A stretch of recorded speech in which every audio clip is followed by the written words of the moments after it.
Hello, I'm Mark Ellen. Thanks for clicking this word in your ear, the latest of hundreds of conversations David Hepworth and I have had on this podcast we started 17 years ago.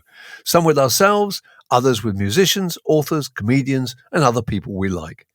If you enjoy them and want to support us and keep it all coming and get extra entertainment, including the weekly quiz and a special event on your birthday, visit patreon.com/wordinyour-ear or just like or subscribe in whatever way you prefer.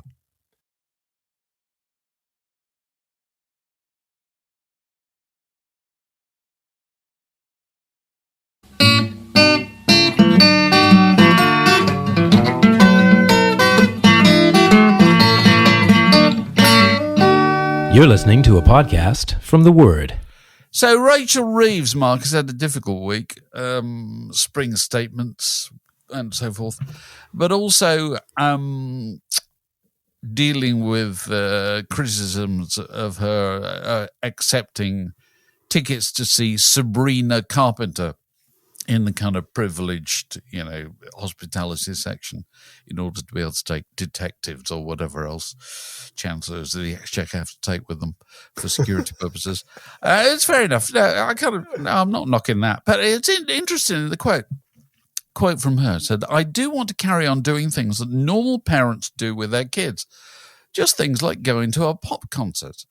I can't do that in the way I could before." And I just thought it was kind of interesting that nowadays, taking your child to a pop concert is regarded as kind of one of the standard things that parents do. Like, I don't know, what else? Taking your children to pantomime or I'll go to the zoo. Yes.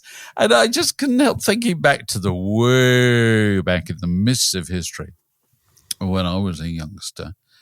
I can't imagine anything that would have horrified my parents and me more than the concept of them accompanying me in any respect to any form of pop entertainment, to any mutual agony. Just absolute, they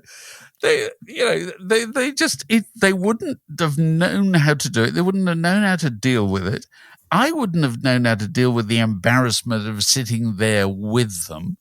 And it's something that I literally never did at all. And I was thinking about, when my own children were kind of in that kind of age, I seem to remember I took our eldest daughter when she was going through her Backstreet Boys phase, or it may have been his 17. I can't quite remember. Anyway, it was one of the two. And she wanted to go and see them. They were at Wembley Arena. And Wembley Arena at the time, I don't know if they still do this, and if they do, I think it's good.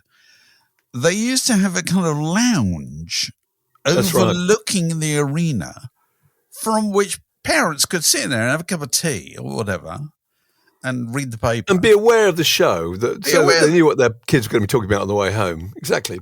But they weren't there. They could see over, what was going on, but they weren't sitting next to them, presumably spoiling their fun, which I thought that was a pretty ideal, inspired compromise, and at the end there you were there to pick them up or whatever and take them home, so you weren't worried about safety or anything like that. Whereas nowadays, although it's interesting in our various word in your ear chats. Who were we talking to who went to see the Beatles? We talked to more than one person. Stuart McConey was taken to see the Beatles when he was 3. And the person we talked to the other day was Russell Mail of Sparks. Sparks. Was taken by his mum, I think, when he was about, 11 or something like that. And his mum enjoyed it so much, she drove them, I think about a month later, across the desert to Las Vegas to see the Beatles again. Absolutely. I mean, that is the dream mother, isn't it? Yeah, it's extraordinary. Was it Ian Brodie at the Lightning Seas? Didn't he also go and see the Beatles when he was 7? It was something like that. Yeah, and I just thought it was absolutely astonishing, that kind of thing. I mean, presumably your experience was similar to mine. You would never have gone with your parents to a pop concert, would you? I cannot imagine anything more agonising. More utterly excruciating. And also more unimaginable, actually. My father sitting at the back of a Kinks concert. It just doesn't work. No, that never happened. You couldn't go to gigs until you were old enough to kind of go on your own, you know. Yeah. Whereas with my kids, I can remember taking them to, must have been the Smash Hits poll winners actually, took them to see the Spice Girls. I think it was. It was Kylie. Kylie and Marky Mark. They met Marky Mark, which is a big deal at the time. Yeah, very much. They were obviously really thrilled to be there because they weren't old enough to have gone on their own. But the first time I took my eldest lad to a gig was to see the Presidents of the USA, supported by Cooler Shaker at the Brixton Academy. And I think he would have been about 12 with his mate, and him and his mate's dad. We all went, and we watched from the balcony up above. And that was really brilliant because he was simultaneously thrilled and grateful that we'd done this for him, because otherwise he wouldn't be there. But also absolutely consumed by embarrassment that one of his parents was actually in the building. But you were far away. We watched up in the back, and I can remember him going off into the mosh and just seeing this kind of mass of bodies with feet in the air and boots that had been separated from punters flying right through the ether. I'm thinking, oh my God, my son is in there somewhere. You know? But I suppose economically it's impossible to have that kind of separation anymore, isn't it? Because tickets cost so much that now, tickets to pop concerts are now so expensive that when a cabinet minister is kind of slipped a couple, it ends up with questions in the House. It's almost as if somebody's given you a private jet, isn't it? It's so much money. You bought a super yacht, or you've been to see Sabrina Carpenter. And it's like Mandelson going on holidays in private islands owned by Russian oligarchs and all that kind of thing. Yeah. I suppose they cost so much nowadays that you're going to go and sit next to the child, aren't you, while the Taylor Swift or Sabrina Carpenter or Chapel Roan show is going on, and do all the actions, presumably, all the things that you're called upon to do. I used to take mine. Obviously, the Smash Hits Poll Winners Party used to be involved in organising it, and so I could take my daughter and son and their mates and so forth, to this, and you could take them in. They were thrilled to bits to go. They were so thrilled. God bless them. They were never blasé about it, ever. It was just the most thrilling thing they could do. And I just took them, and I used to take them to their seats, see where they were, and then I would just go, and I would be elsewhere in the building or whatever, and I could look over occasionally and see that they were all still there and that they were all going mad to Marky Mark or whoever it was at the time, Vanilla Ice, and then at the end pick them up, sweating and overexcited to drive them home. It was one of my most treasured memories as a parent, but I never wanted to be near them. Never anywhere near them. No, not at all. I was thinking about those Smash Hits Poll Winners parties this week because I noticed that EMF had got a plaque in Cinderford, their hometown, in the Forest of Dean. And remembering EMF, who now, it's extraordinary seeing that the idea that EMF look like they do now. Of course, they're so much older. I mean, they're in their early 60s or whatever. There's a member of EMF who actually genuinely looks like he's come straight off Last of the Summer Wine. But do you remember them? Their behaviour. Because we were both involved with the Smash Hits Poll Winners Party. The first year they came on, we were desperately grateful to be on. Well, there was always one new that what used to happen with the Smash Hits Poll Winners Party is they used to keep one berth open for somebody who was just happening as the thing was going on. They had the first single coming out, and so they came along. They had this single, Unbelievable, and everybody thought that was going to be a hit, huge hit. And so they were hired on as the kind of unknown pick to click kind of thing. And of course, the record was huge, not only here but in the United States as well. And I think they were one of those groups. And there always used to be a group like this on the Smash Hits Poll Winners Party, who desperately wanted to do it for the exposure, whose record company and management really wanted them to do it, but didn't want their mates to know that they were doing it. Yeah, they had to express some kind of distance from the event. Absolutely. So it's really true, because there were the staple groups who did it, who were perfect, the right fit. They were kind of Kylie, Jason, Bros, New Kids on the Block, Steps, groups like that. And then there was always one every year. It was The Farm or The Manics or Carter. Who didn't quite fit. Do you remember Carter? Well, Carter rugby tackled Phillip Schofield. Phillip Schofield on live television. And that was... That was the one I remember was Radiohead. Kind of a big deal. Yes, go on. Radiohead. I was there with a mate of mine and her kids and all sorts of people. It was so funny, and it was just a really standard day, and it was just all the big pop acts of the time. And I think it would have been Spice Girls and people like that. And then on came Radiohead. You think, what are they going to play? You know, and they played a track called "My Iron Lung." Do you remember that? Remember, you got 18,000 people not quite knowing how to respond to Radiohead doing "My Iron Lung," which I'm not quite sure how they thought that was going to help their case anyway, actually, on the live television show. But there we are. But anyway, so EMF did Unbelievable. And in an act of supposed rebellion, rather puny act of rebellion, at the end they whipped out spray cans and started spraying on the set, which... Got the producers rather cross, because how attached TV producers are to their set. Anyway, they then go off, and Unbelievable was a big hit in the UK and I think a number one in the United States. And so consequently, the following year, Poll Winners Party, they'd won some, Best New Act or whatever. And so we wanted them back. And so we spoke to the record company about getting them back, and the answer came back, no, they're too big now. So you wait. Give it another 12 months. Sure enough, 1 year later, they came back after having had a flop album or whatever, saying begging for readmission. They are available on that day, and they were not readmitted. Yeah, and they're prepared to stay behind and do the washing up as well. They were the most classic case of that. The old show business adage: "Who's EMF?"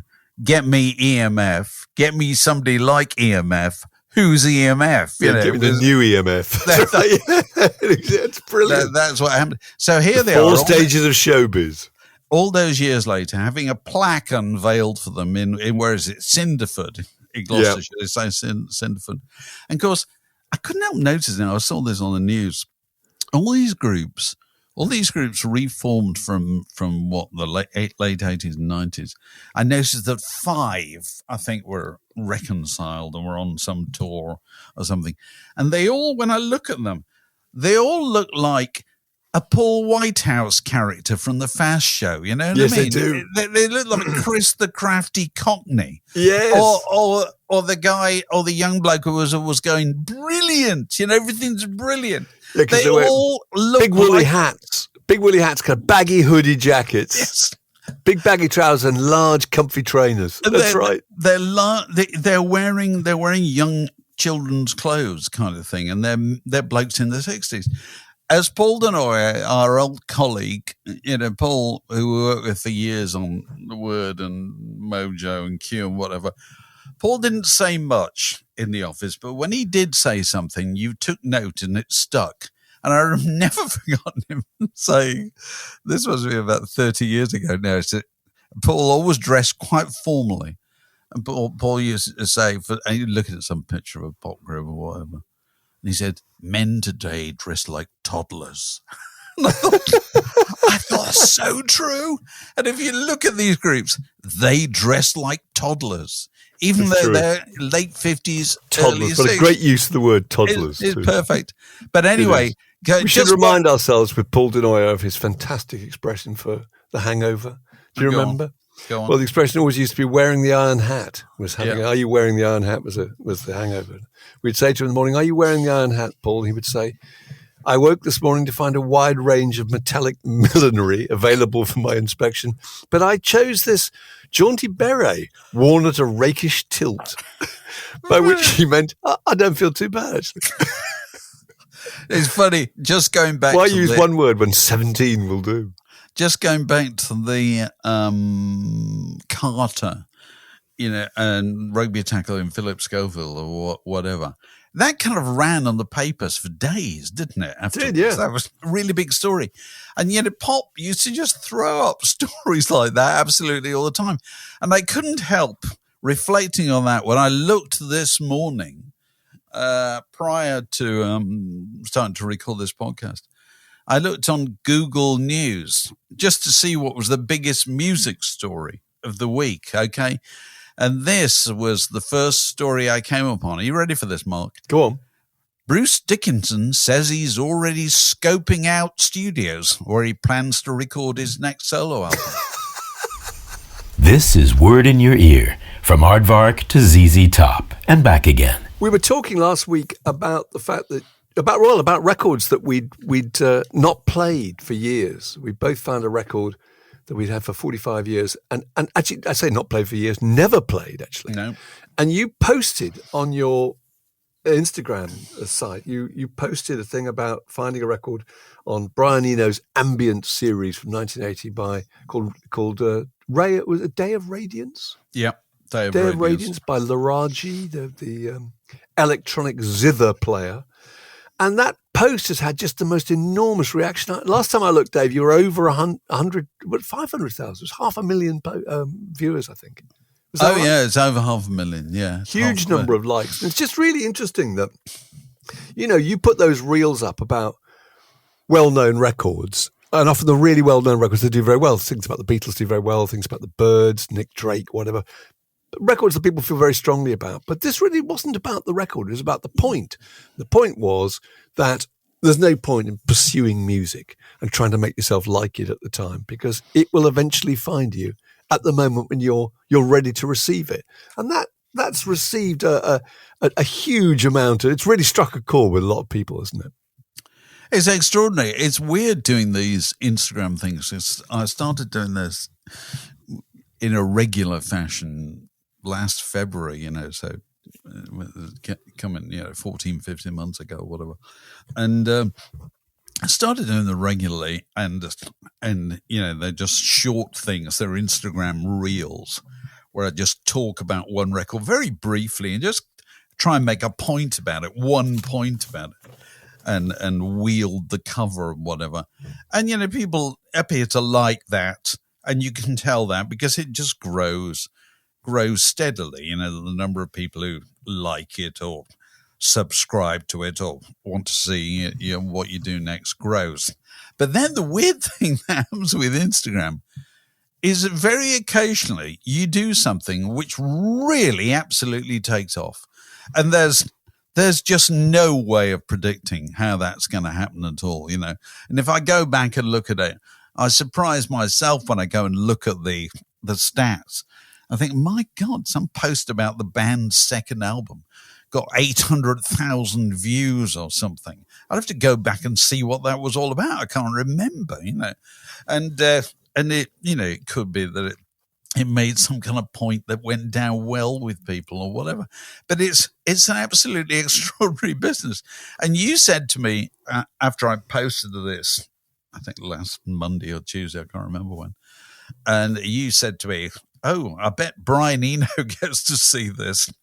And sure enough, yesterday I got a message from some kind of emissary to Brian Eno saying that Brian had seen this and very much liked it and was sending it on to Laraji, because Laraji, let's not forget, this guy. Well, he's what, in his 80s now? He's 82, I think.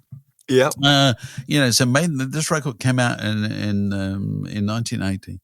And he's still with us, and he's still making records and performing and so forth.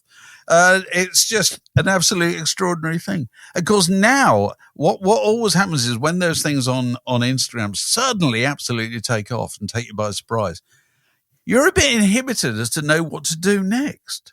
You said, because here's the point. I was having an exchange about this the other day with our old colleague Ian Birch.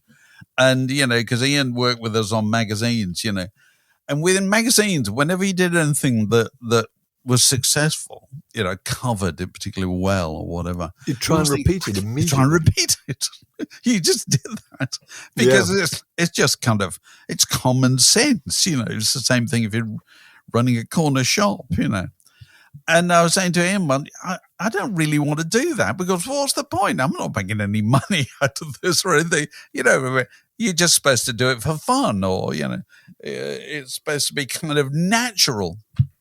And once something, hits those kind of heights, and I've now got, I think I looked this morning, it's something like 32,000 likes. That's fantastic.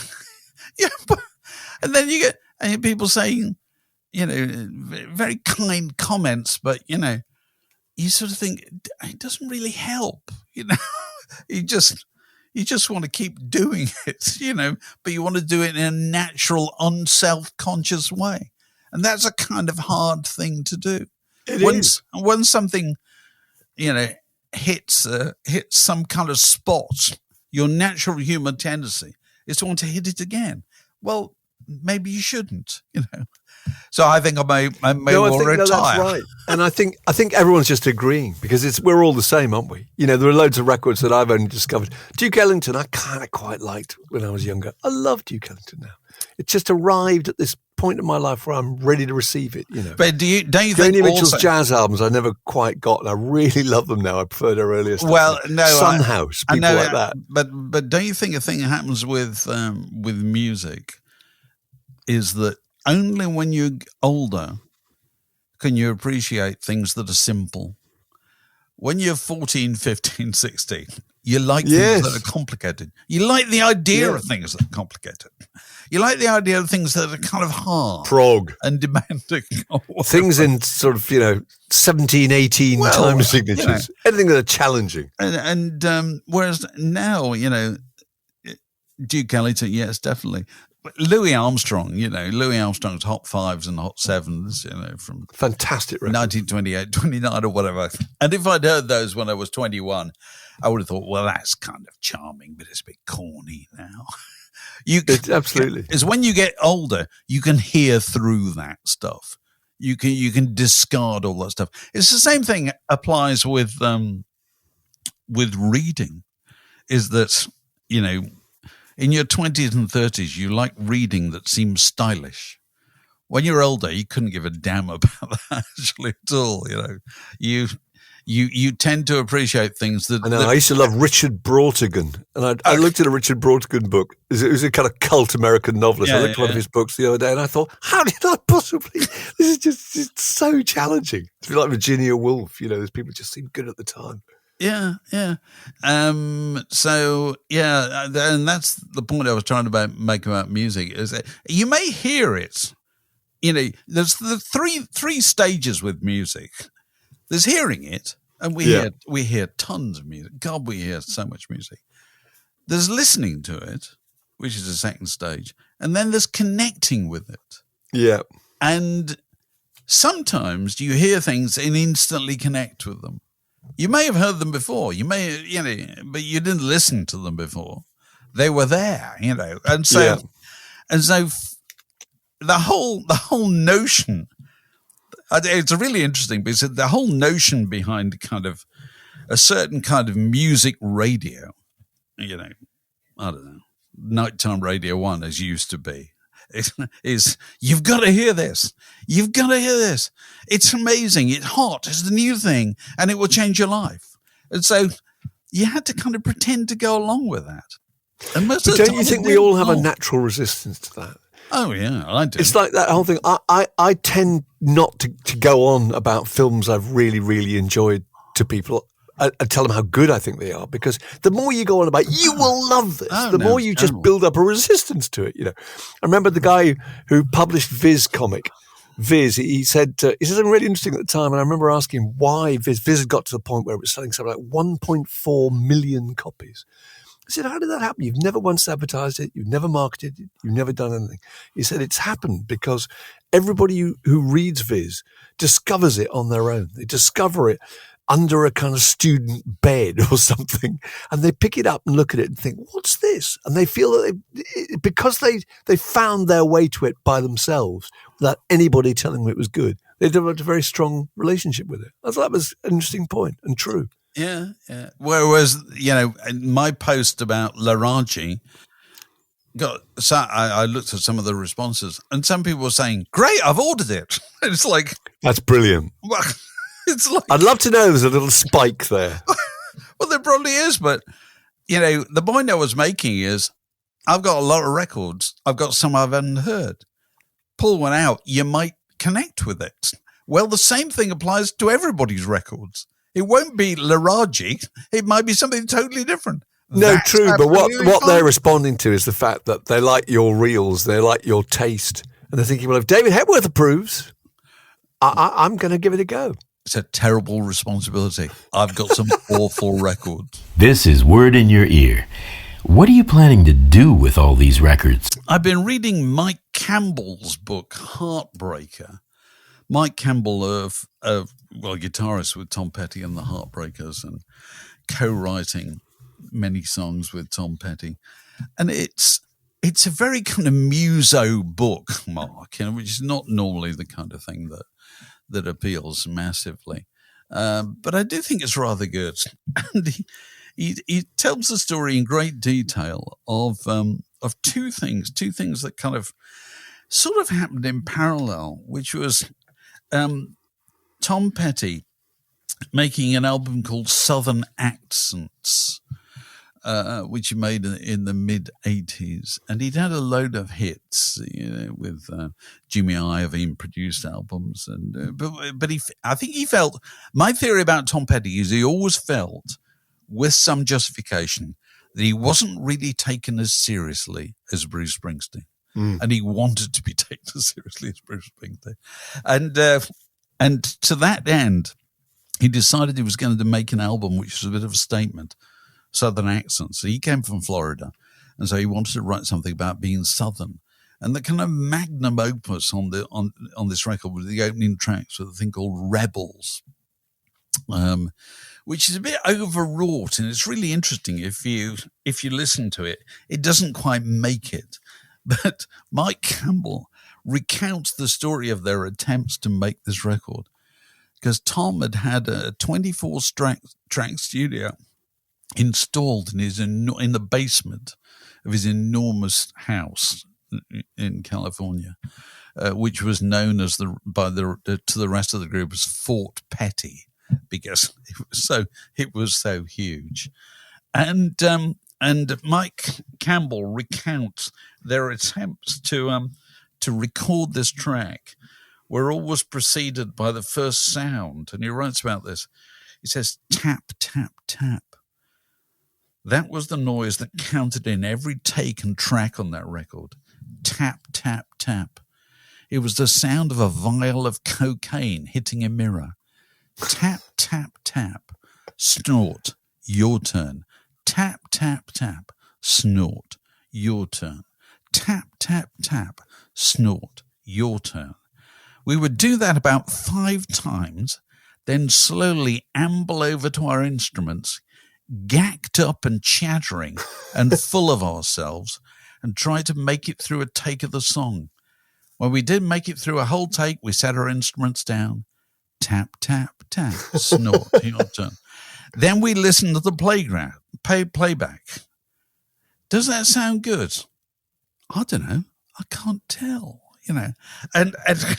And that was what happened with that song, Rebels. They just kept doing it for months and months and months. And you listen to it now and you can hear it's just not quite got that magic. There are certain albums that are the same. They just... Third Oasis album, yeah. Yeah. And so he writes about that. And round about the same time, Mike Campbell, he gets a Linn drum, the very early Linn drums, invented by this guy, Roger Linn, who used to work for Leon Russell, and he knew him. And so Roger Linn developed this thing, Linn drum. And so Mike Campbell did a deal with him to buy one, very basic one, and then took it to his room and just played with it. There was no instruction book. There was nothing.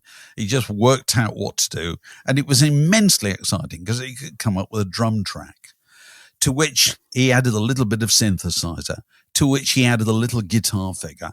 And he thought, I've got something here. This is really good.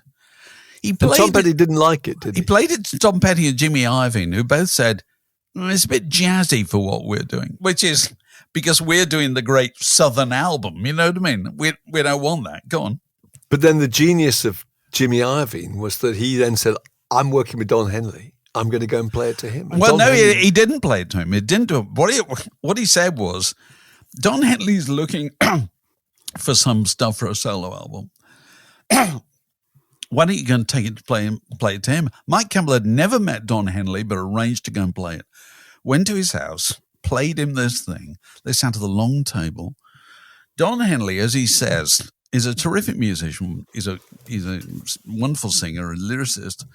But he doesn't play. He plays drums. He doesn't play the keyboards. He doesn't play the guitar. So he doesn't know how to start with a song. He needs somebody to start it for him. So Mike Campbell goes along and plays this thing. Don Henley sits there, doesn't react at all.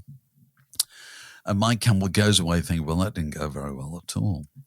And then when he gets home, Don Henley rings him and says, I've just written the best song I've ever written in my life. I said, really? How did you do that? He said, to what you did, you know. And he come up with the song Boys of Summer. Boys of Summer is a 1972 book about baseball. It's very well known in the United States by Roger Kahn, I think. And so it was a title that kind of had a resonance of its own. But Henley had heard something in what Campbell had done that sparked something, and these lyrics came out, you know, Deadhead, Sticker on a Cadillac, all that stuff we came to know and love, you know. And they then went away and put together this record, which, you know, was the rocket behind Don Henley's solo career. Was an absolutely enormous hit. Massive hit. Meanwhile, you know, Southern accents, they're still kind of laboring away on the thing, you know. And while they're doing a later track for the album, Tom Petty says, let's go and listen to it in the car, which of course is what bands always used to do, which is 24-track studio, you know, throw absolutely everything at it, and then put it on a cassette, take it outside to a crappy little car speaker and try and listen to what it sounds like on that. Of course, when they get in the car, they turn on the radio. What's it playing? Boys of Summer. They flick another channel. What's he playing? Play it twice? Boys. No, he gets it. He gets a different channel. It's there as well. You know, it's there.